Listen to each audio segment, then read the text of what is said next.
In 1924, a woman named Sally Stanford purchased a hotel in San Francisco, California, and began an extremely profitable business. She later went down in history as one of the most famous madams of the 19th century. Prostitution is illegal in most of the U.S.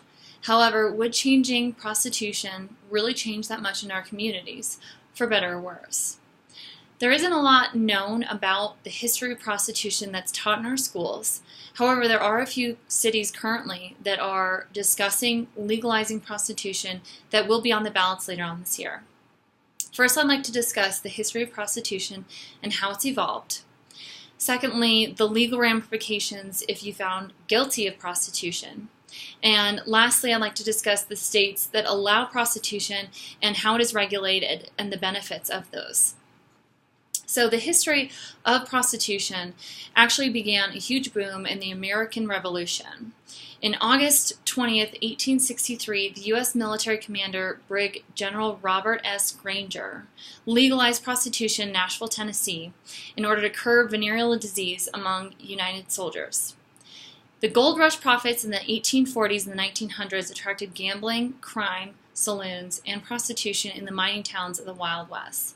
Sally Stanford was an extremely influential person who had men from all over the world make up her clientele, including princes, movie stars, national dignitaries, and even the California state and local government officials. She kept her ladies safe, provided protection as well as negotiated fees.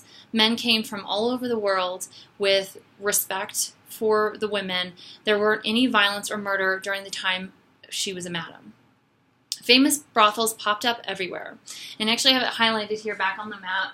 So San Francisco, this is her brothel that she had that was actually later torn down about 10 years ago. So it's no longer there anymore.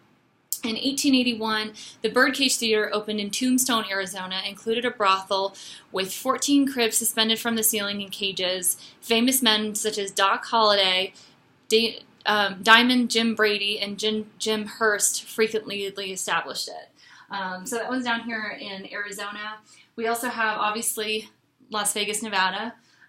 There's a famous one up in Montana that was the longest running brothel in history. There's the Louisiana, where it was a big brothel down there that actually multiplied. Then they had Nashville, Tennessee, and then there was one in Kentucky and one small one in New York. So kind of all around, it's definitely spread out all over the U.S. Until it became illegal. Excuse me. So we talked about the history of prostitution. Let's consider the legal ramifications if you are caught and charged with this crime. It is actually, the first one is a Class 3 misdemeanor, which is actually punishable up to 6 months in jail or up to $7,500 in fines. And the crime, the months in jail can continue to escalate if you continue to be caught. The men, which are called Johns, also have a Class 1.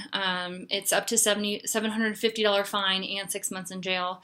And same thing, if you continue to be caught, then the charges get higher and longer term. So the death and slavery among prostitutes, is the longest and highest number affected by women.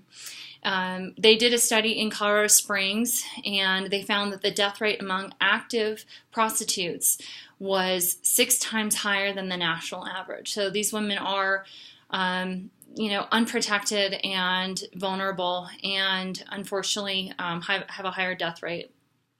They also obviously are subject to beatings, sex trafficking, and if they have pimps that are supposed to take care of them, they actually get locked in for life and they can never get free. So it's a pretty unfortunate situation for them.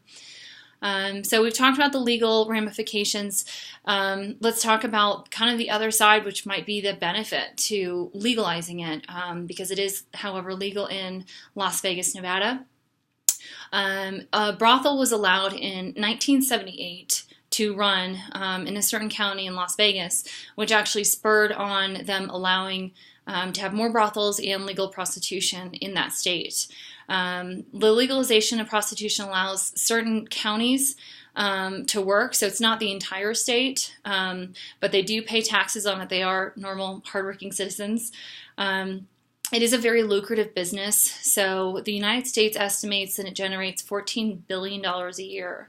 So Las Vegas does now get a portion of that because they are paying taxes on that, and they are able to put that money into schools and infrastructure and improve their community.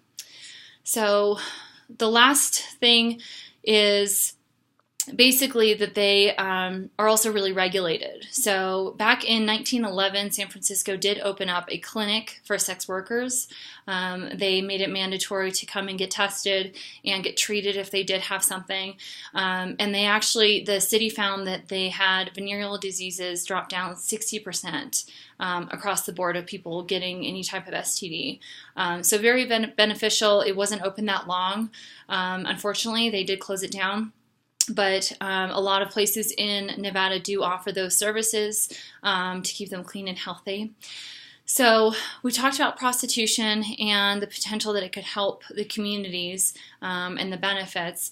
And overall, it could be, more of a viewpoint as far as how you grew up or your thought process on it.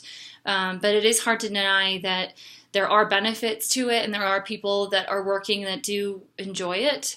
And in order to make it legal, there'd be a better way to keep track of it and keep people safe and healthy.